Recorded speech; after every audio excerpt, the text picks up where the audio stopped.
sa Lapu-Lapu City, Cebu. Samantala, inatasan ng Presidential Anti-Organized Crime Commission o PAO. Marching orders of our director, Judge Jaime Santiago, is to build up a anti-money laundering case based on the initial cash that we seized, amounting to 8,200,000 pesos. We'll use that as evidence for the case build-up we are making for anti-money laundering cases. Bukod sa qualified trafficking in persons, mahaharap sa karagdagang kaso ang 17 foreign nationals na kinabibilangan ng isang Pilipino matapos mahuli sa Pogo Hop sa isang hotel sa Barangay Agus, Lapu-Lapu City, Cebu noong weekend. Other evidence also that will be seized here can be used in additional cases that we will be filing, like cryptocurrency scam, lab scam, investment scam, gambling. That will be additional cases to be filed against the perpetrators that we initially filed.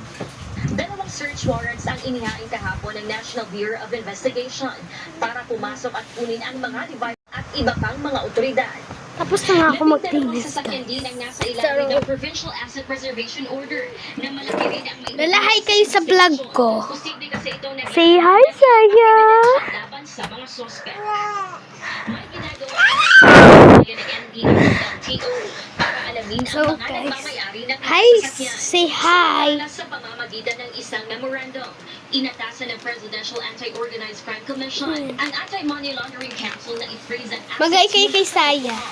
ang mga asset ay kinabibilangan ng buong premises na mayroong 13 gusali kung saan nag-ooperate wala ang pa akong illegal color. internet gaming licensee at ang 12 sasakyan na nakapark sa loob ng vicinity ng naturang hotel na ginamit sa illegal na operasyon.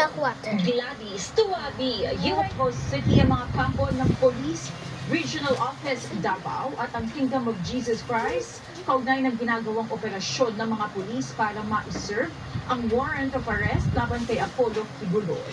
Sa pagdinig, inamin ni PRO Davao Director Brigadier General Nicolas Torre III na pinagsuot nila ng police uniform ang ilang minero na pinatulong nila sa paghuhukay ng tunnel sa compound. Bago ito, nag-inspeksyon ng mga senador sa compound ng KOJC kung saan nakita ang tila bagong tapal na semento sa sahig ng JMC basement na unang nakaulat ng hinukay umano ng mga pulis. Ito ang balita ni Lalaine Moreno Live. Lalaine, ano ang nangyari sa pagkikiling ng senador kanina pati na sa sinasabing inspeksyon ng mga senador sa KOJC compound? May nakita nga bang hukay doon? Lapak ng color. Monica, kinumpirma ng Office of the City Building Official na talagang bagong semento. Gusto mo milyonaryo tayo sa... mga senador na sila mga pinatawanan nila doon sa basement ng JMC building. At update naman dito sa Senate hearing ay ongoing pa rin ang pagpresenta ng KOJC sa kanilang side patungkol dito sa operasyon ng PNP. Hindi pa natin naririnig itong side ng Saya! KOJC. Ito namang side ng PNP ang kanilang kasagutin ang lahat ng mga akusasyon ng KOJC. Ang gagawin natin ay mag-aaral. Kasi wala pa kasi kaming mag-aaral. Pasado alas 10 sa umaga nang magsagawa ng inspeksyon sa Senator Sona de la Rosa at Robin Padilla sa Di, may compound nag-text sa ng akin, KOJC kasama ang mga abogado ng grupo at mga miyembro ng media. Habang nag-iikot sa compound, kapansin-pansin na kumpara sa mga nakalipas na araw ay mas kaunti ang bilang ng mga pulis sa loob ng compound kanina at wala na rin nakaharang na tropa sa ilang gusali doon.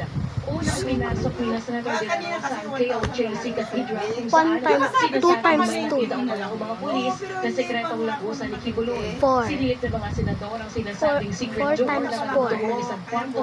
Ito yung sinasabi ng KOJC na holding group umano ni Kibuloy kapag magsasalita sa pagtitipon. Sa bandang stage ng cathedral, nakita ang isang butas na tinatakpan ng punit na carpet. Sunod na pinuntahan ang basement ng